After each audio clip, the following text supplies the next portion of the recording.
Laya Behbahani is a woman of many achievements. She is currently a sessional lecturer in labor studies, an associate at the Police Studies Center at the School of Criminology, and a business policy analyst at Simon Fraser University. She is committed to raising awareness about the plight of migrant workers in the Middle East and has worked at the human trafficking and migrant smuggling section of the United Nations in Vienna, Austria. In addition to her academic and professional achievements, Liia is also the wife of esteemed scholar Sheikh Azhar Nasser. We had the opportunity to get to know Liia on a more personal level and talk to her about some of her experiences. This is her journey.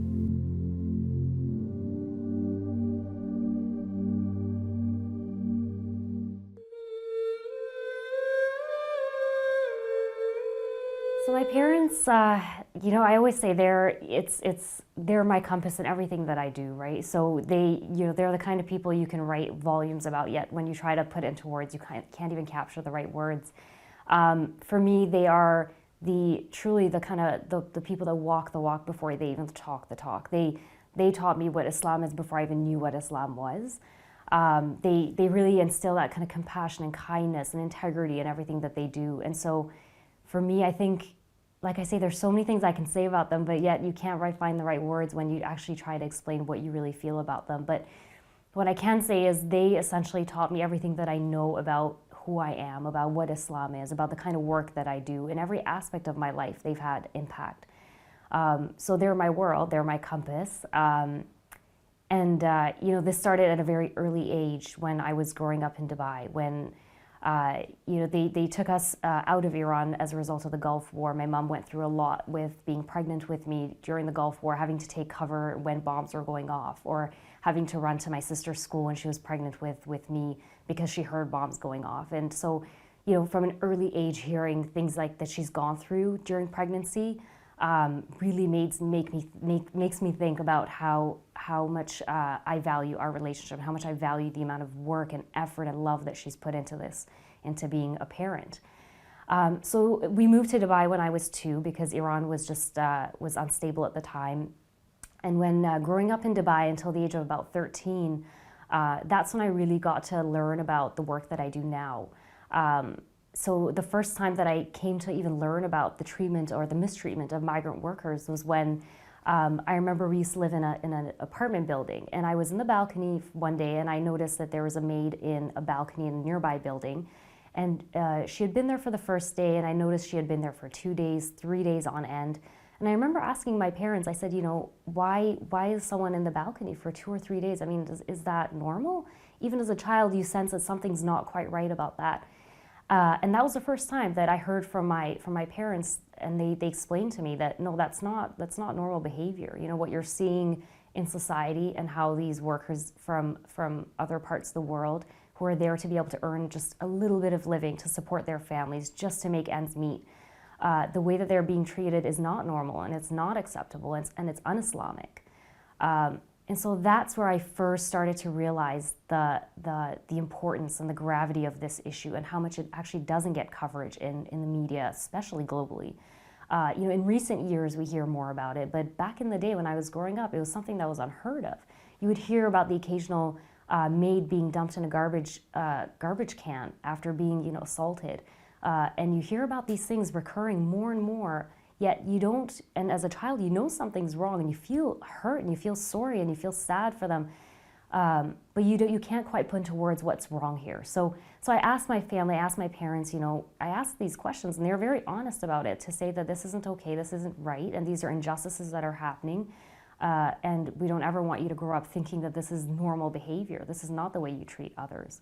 So again, watching the way that migrant workers got treated at that time, and me being able to raise those questions with my parents, and them honestly answering me and saying and explaining things to me and saying, these injustices aren't right, they're un-Islamic, it's inhumane, the way that society is functioning right now is not acceptable. I think that to me gave me the basis and the foundation for Islam, right? To watch it actually being practiced before you heard it being preached. That for me, I think, spoke volumes about my parents and about the religion that now means so much to me.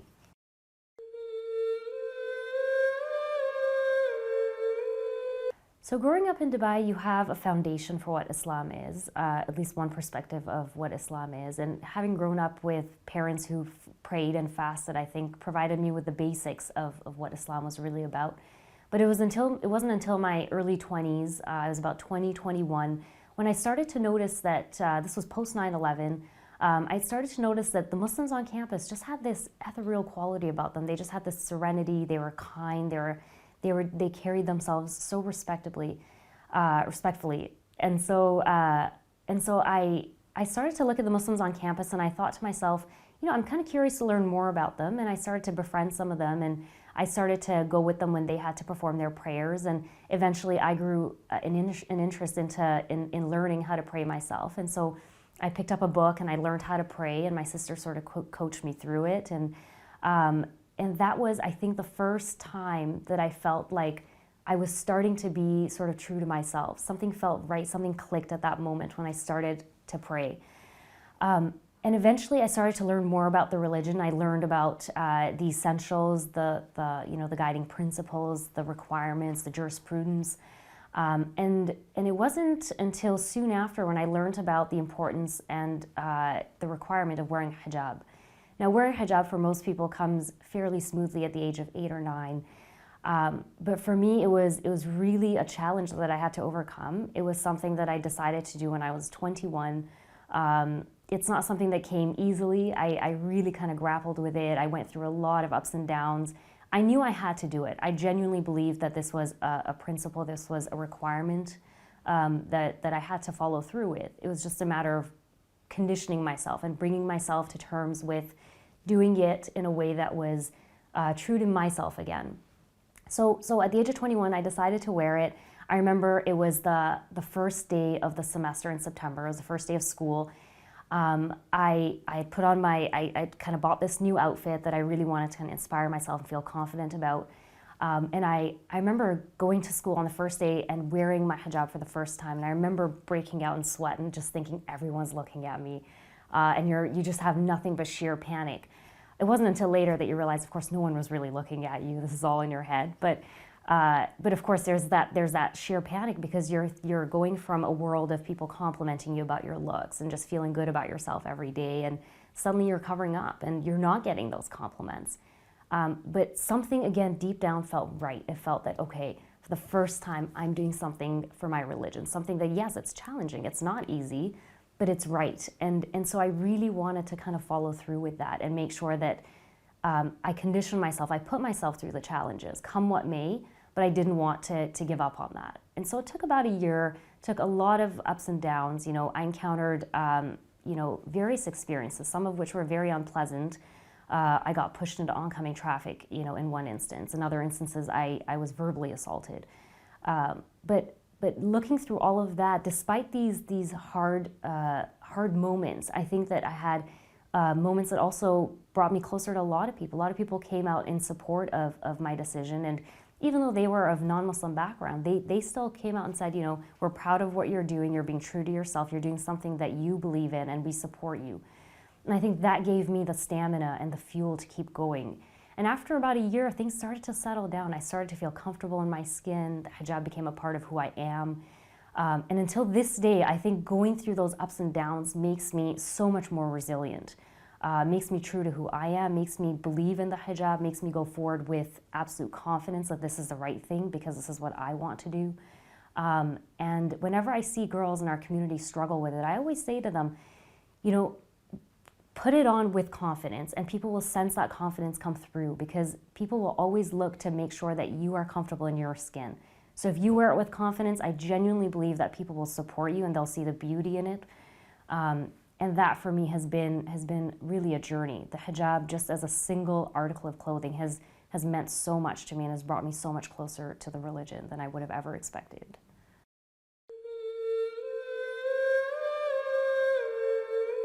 Growing up in Dubai, I firsthand seen the treatment of migrant workers, and it broke my heart even as a child. And I knew that eventually one day I wanted to do something that would, if not make a difference, at least raise awareness about it. And so once I started university, I started my degree in criminology and eventually continued on to graduate school in criminology as well.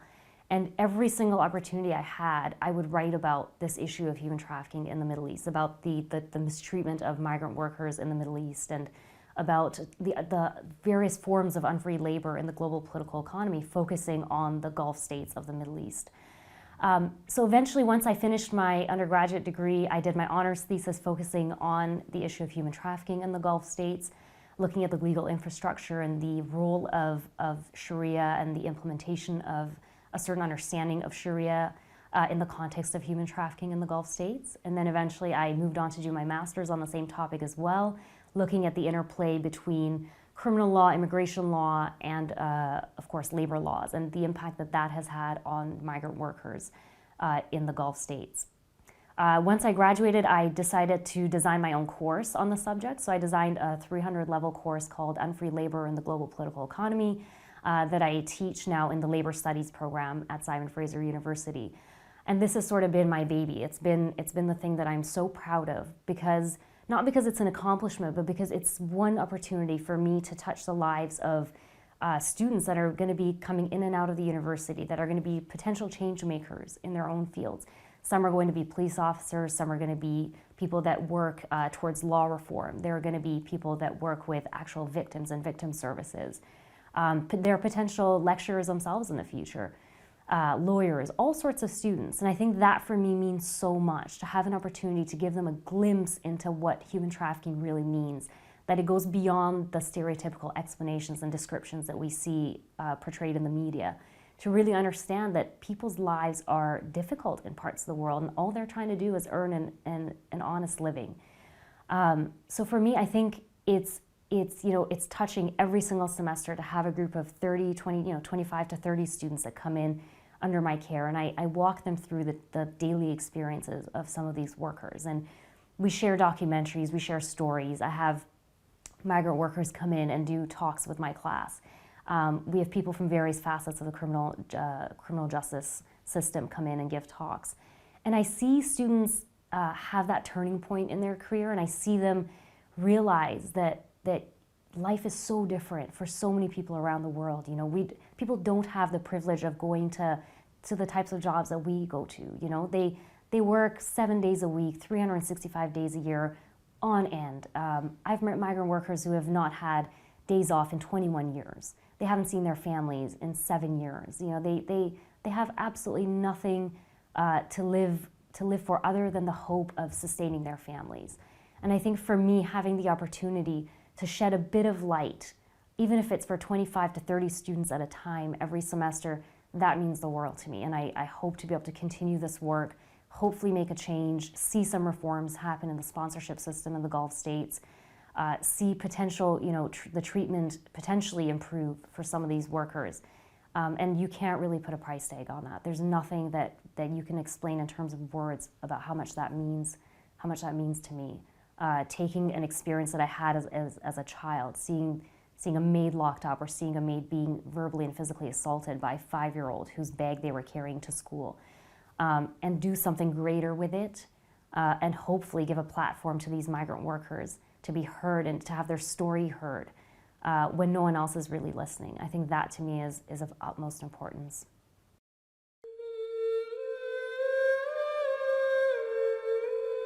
So learning about the Ahlulbayt, wow, I mean, that's a huge chapter, right? When you first start to pray and you start to wear the hijab, and then you start to learn about the Ahlulbayt, which were new to me. I didn't know much about them before that. When I came to learn about them, you come to learn about people who inspire every single aspect of your life, whether it's learning from the Holy Prophet's resilience. For me, I think, you hear about him being on the battlefield, about having his teeth knocked out in battle, and then he comes home and he's the most compassionate person to those around him, even to someone who's throwing garbage on him on a daily basis. So to hear about personalities who can really marry the best of all the personality traits that you possibly can, means so much, and it teaches me so much.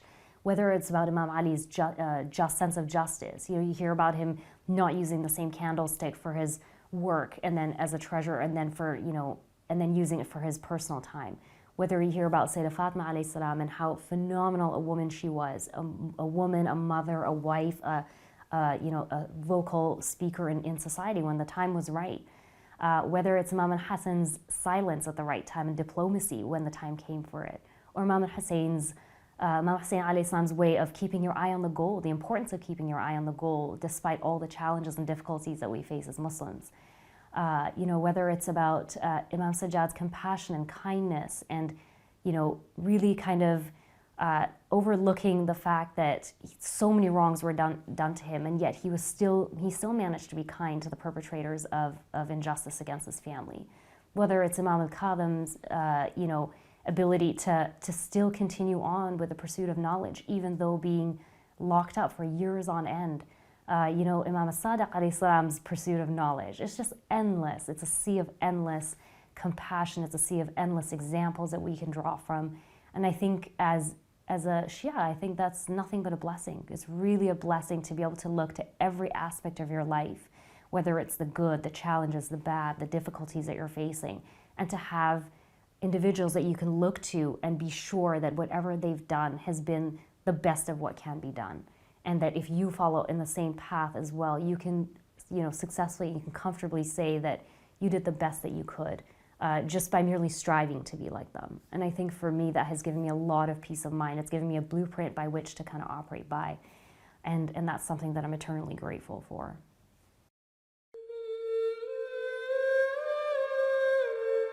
So marriage has taught me a lot. I think one of the main things that I've learned is being supportive of one another, finding time for one another. Also the fact that you don't necessarily have to fit within these neat kind of gender stereotypes, right? These gender roles of who you're meant to be as a wife or as a husband. For us, really supporting one another in our work has meant so much because it allows us to feel like we're living our fullest in our marriage. And through that support, we've also found time for each other, right? So setting time aside for when our daughter goes to sleep to really spend quality time together, just sit and hang out together as friends. And, whether it's you're watching something on TV or you're laughing about things that get posted on Twitter, or having a serious discussion, or even listening to lectures together. We have a time in the evening where we listen to a lecture about the Station of the Wayfarers. And I think that's been really kind of moving for us as a couple to kind of learn about how to improve ourselves in our marriage as a couple, but also as individuals progressing. I think the other thing that a lot of people don't expect is of course, I'm not a typical sheikh's wife. I don't know Najaf and Karbala like they're my backyard. I've had to learn a lot of things. I wish I did know that from before, but it's been a learning experience for me, and I've been inspired by my husband in the way that he carries himself. It's not only about the way that about the principles that we learn, but it's really about seeing someone put that into action. And I think my husband has been an inspiration for me in so many ways in that aspect. He helps me with household chores. I help him with his work, editing his books. He supports me with, child minding or cooking or cleaning. And in return, I help out with things like, going to work or being supportive of his lectures, providing input, reviewing some of his work. So I think it really speaks to the importance of not trying to fit within these neat kind of categories of who you're meant to be, but really finding a way that works for you both, finding a lifestyle that is conducive to you, to each of you excelling at whatever it is that your goals are.